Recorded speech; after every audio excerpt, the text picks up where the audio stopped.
Shavua Tov, et on se retrouve avec le Rav Benounou. Shavua Tov. Comment ça va, Rav? Magnifique. J'ai adoré la Haftarah la semaine dernière avec le roi Cheskiaou.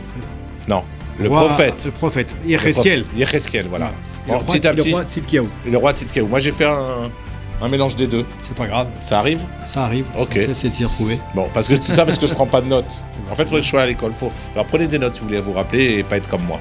Alors, c'est quoi la paracha de cette semaine? Alors, tous à vos papiers, à vos crayons, la paracha cette semaine, paracha de Bo. Bo. Alors, Bo, donc, on est ici toujours dans... La sortie d'Égypte, nous. Sefer Shemot, ça veut dire qu'on va parler effectivement de la sortie d'Égypte, on va parler des vicissitudes de Klal Israël en Égypte, de l'esclavage en Égypte.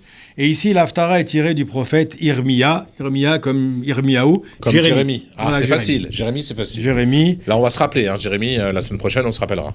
On parle de Jérémiade d'ailleurs, Jérémie. Donc, voilà. Ce sont des lamentations de Jérémie, parce que Jérémie, le prophète, qui a beaucoup parlé de la destruction du Beth Amikdash et de cette période un petit peu compliquée du Klal Israël. Ici, Jérémie, au 46e chapitre, nous explique, nous donne un petit peu, va nous parler de la prophétie qui concerne, encore une fois, la destruction de l'Égypte.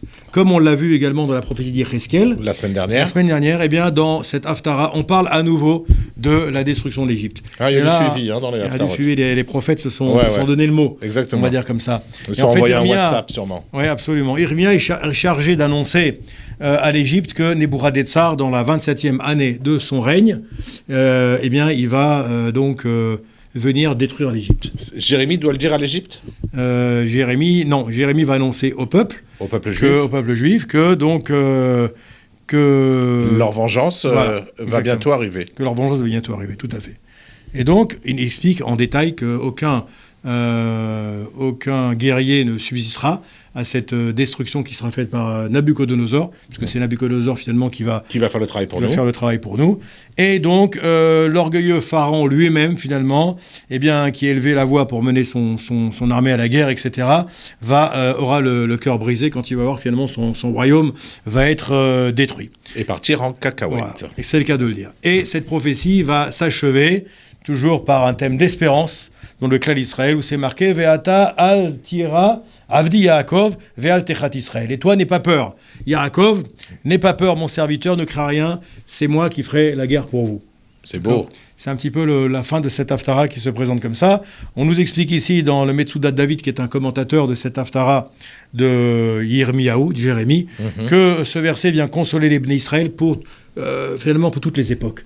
À chaque fois qu'on aura des soucis, à chaque fois qu'on sera mis à mal par les peuples que nous côtoyons, Akadosh Baruch Hu finit toujours par le « Ne t'inquiète pas, je viendrai toujours vous tirer des situations les plus compliquées, les situations les plus dures ». C'est un message d'espoir, c'est le message de l'espérance du Klal Israël. C'est beau. C'est beau. Alors maintenant, qu'est-ce qu'on souhaite? On souhaite qu'il règle le compte à l'Iran, au Hamas et à tous ceux qui nous veulent du mal. Exactement. Il n'ose pas le dire. Exactement. Oui, c'est ça. Alors, donc c'est pour ça qu'on disait des jérémiades, alors ça vient de là. Parce que Jérémie se plaignait beaucoup. Voilà, c'est de là qu'on a tiré cette expression, parce que Jérémie a été le prophète qui malheureusement a annoncé toujours les périodes difficiles du Klal Israël. Ouais, malheureusement, le Klal Israël n'a jamais pris au sérieux ces prophéties, ces jérémiades. Et donc, malheureusement, eh bien, les prophéties se sont exécutées comme elles avaient été prévues par Jérémie. Oui, mais en même temps, il s'appelait Yirmiyahu. Voilà. Miaou, ça fait un peu... on rigolait, quoi. Miaou. Non, ok.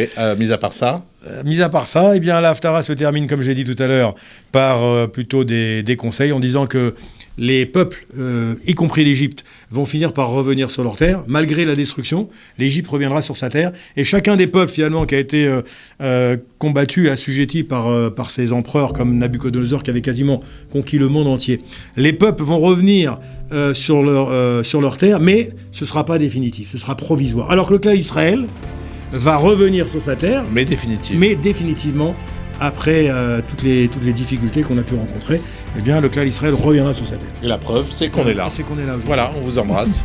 Il fait pas beau en Israël aujourd'hui, mais on vous embrasse quand même. Voilà. Merci beaucoup. À bientôt. Shabbat shalom, à la semaine prochaine. Shabbat shalom, merci Fabrice.